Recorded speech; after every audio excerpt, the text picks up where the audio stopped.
him last year because he was performing exactly the same duty.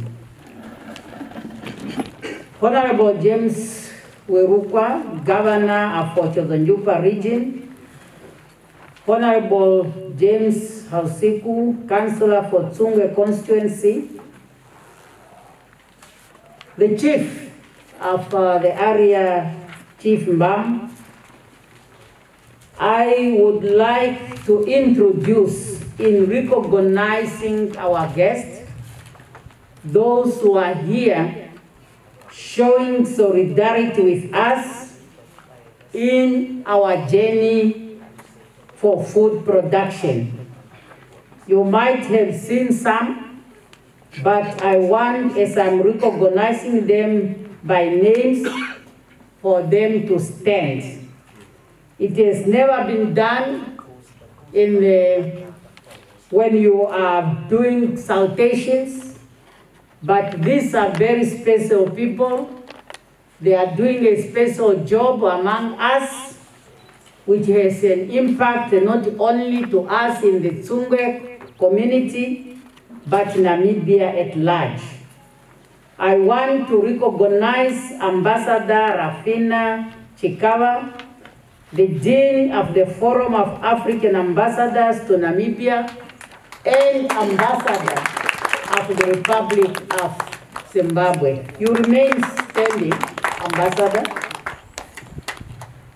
And then I want to recognize His Excellency Dr. Terami Tazu, the High Commissioner of the Federal Republic of Nigeria to Namibia. I'm a Minister of International Relations, and every time I move out, I want Namibians to understand the international relations, how it functions, and some of the differences. I'm sure some of you in the audience might now asking me, I introduced Ambassador Kaba and then I introduced High Commissioner. The difference is they all do exactly the same work. But when you hear a person called ambassador, that country which has sent that person to a particular country is not a member of the Commonwealth. But like Nigeria is a member of the Commonwealth, Namibia is a member of the Commonwealth, so therefore you have the High Commissioner. Then I want to introduce His Excellency Jokubo Hassan, who is the High Commissioner of the Republic of Ghana to Namibia. I want to introduce Mr. Antonio Carlos Frank, Charge d'Affaires of the Embassy of the Federal Republic of Brazil. Maybe another strange word has come in, Charge d'Affaires. So that is not an ambassador, but the ambassador is not in the country, and you have a person who is now responsible for the mission, so we call them charge d'affaires. Is the one in charge of the affairs of the mission in the absence of the ambassador. So, and I want to introduce to you Dr. George Feather, World Food Program Country Director and Representative. It's a well-known name and face. And then Ms. Faraji Simuzi Fao, Representative to Namibia. If it was not the work of the people in front of us and those they are representing here, we will not be here today. Therefore, let us stand and give a big hand to them, that they will be able to pass to those they are representing as a way of appreciating what they are doing to us.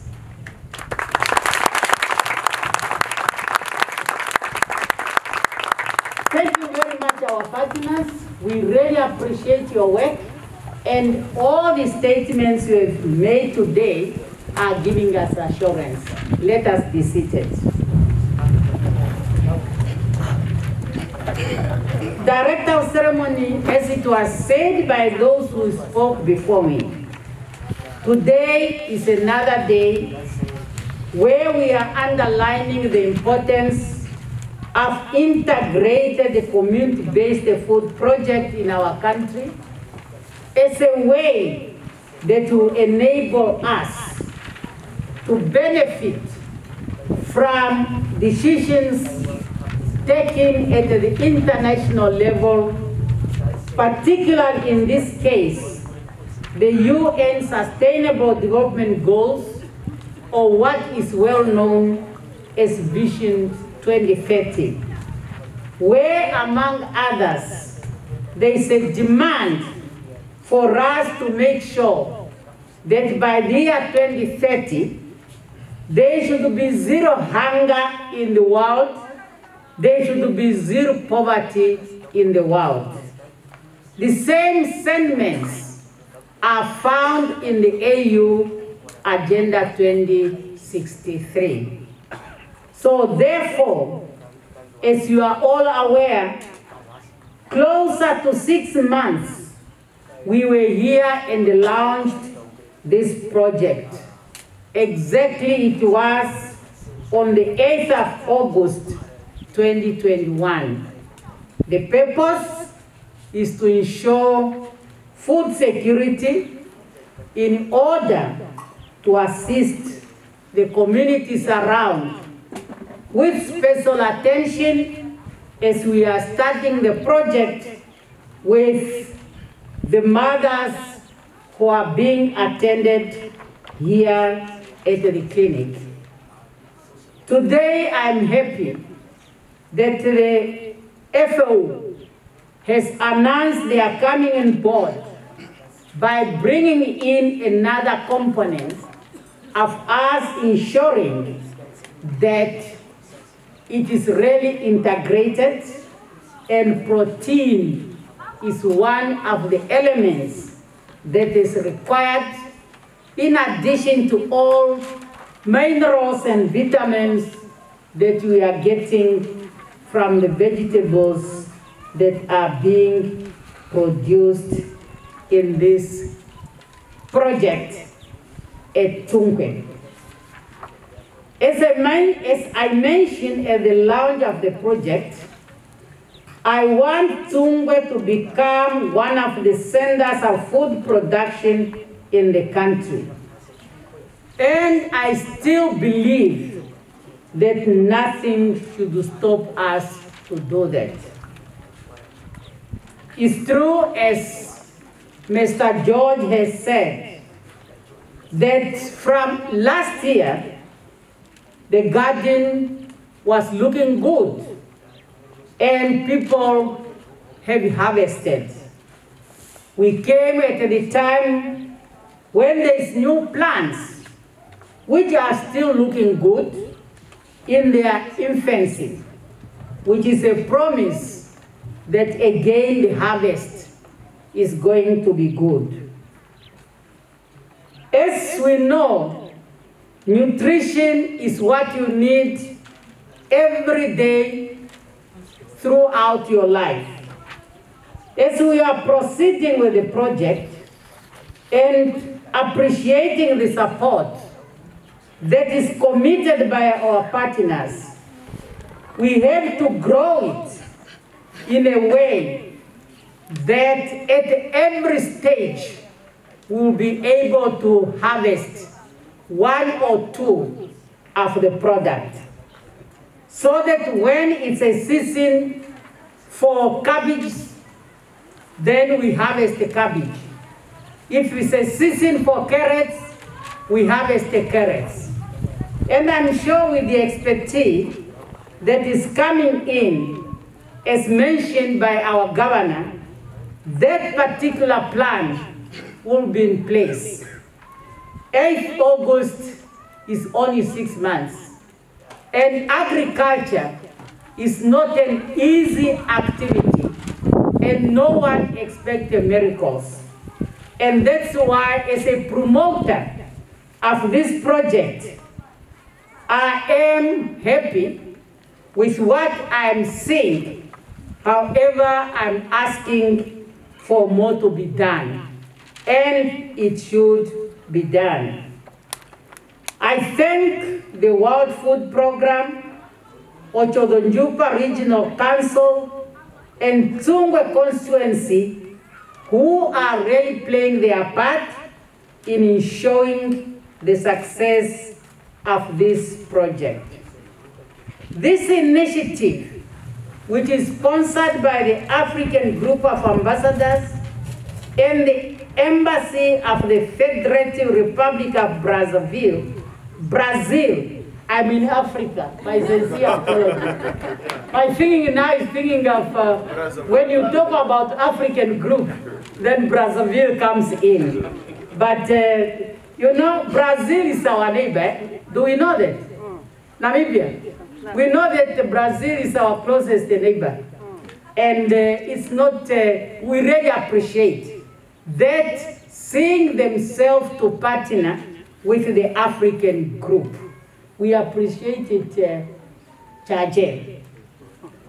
This is also addressing the 3 pillars approach of the food system, which is advocated by the World Food Program, namely rural transformation and human capital, as well as food system, which is well aligned to our national priorities in addressing poverty, food and nutrition insecurity through increasing available, diversified food and mixed dietary, which we need in order to ensure nutrition among our communities.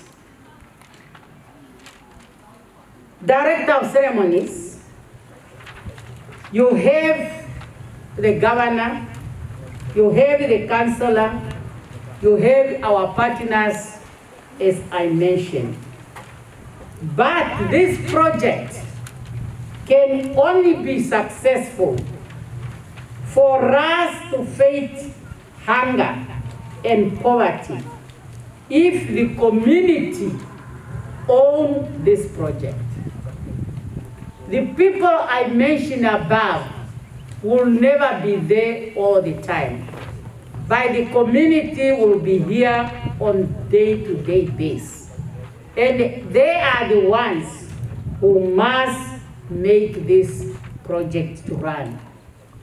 We are ready and we are committed to be behind you and to support you. But your commitment to hard work is the key. I know that even the African Union itself has now taken a decision to ensure that food security is a priority in our continent. Within the Africa Continental Free Trade Area, we must be able to trade among ourselves all the products, including food products. But they must be available. Each and African country must be able to play their part by identifying different agricultural products that they can put in the market. At the same time, we must remind ourselves, and this for me, it always came into my mind when I recall the words of our founding president, Dr. Sam Shafishuna Nujoma, who says a nation that cannot feed itself will never be respected. A nation that cannot feed itself will never be respected. And if there's anything that we have learned from the COVID pandemic, you see, nothing comes and you cannot get anything from it. COVID-19 pandemic has taught us to be self-reliant in food. You remember when everybody got confused when this disease was announced, the first thing is to close borders. Because you are now attacked, you don't know where the enemy is coming from, so you just close your house while you are preparing yourself on how to deal with the enemy. And that's really what had happened. Now, those of us who rely on food coming from other countries, we were in serious problems. You were making phones, you are calling this minister, allow our trucks to come, just the food, just what? When all we have the land and we can, to a certain extent, to be feeding ourselves even for 3 months when there's a crisis. And that's why these projects are very, very important. When we talk about food security in Namibia, one of the challenges people come up with is, truly so, Namibia is a dry country. Namibia, we don't have enough water. And if all of us throughout the country got involved in agricultural projects where we are irrigating, maybe we will interfere with our aquifer, and then there will be no water to drink. But for me, that is not a challenge. That is an opportunity for us to think.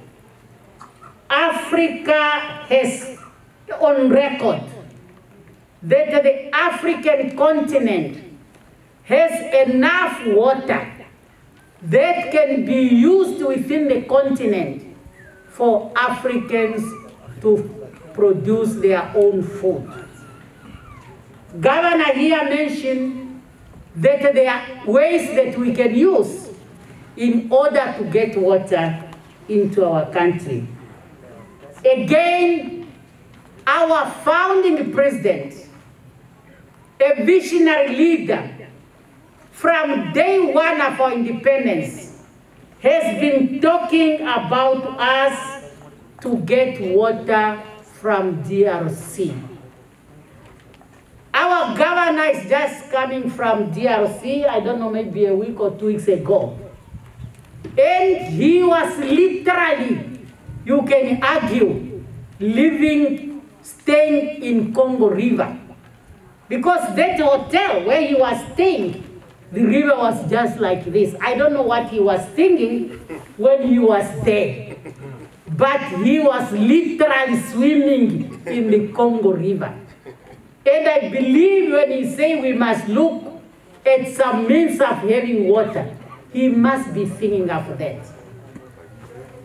Getting water from the Congo River, DRC, is a way to go. And what is happening this year should convince Namibians to believe in this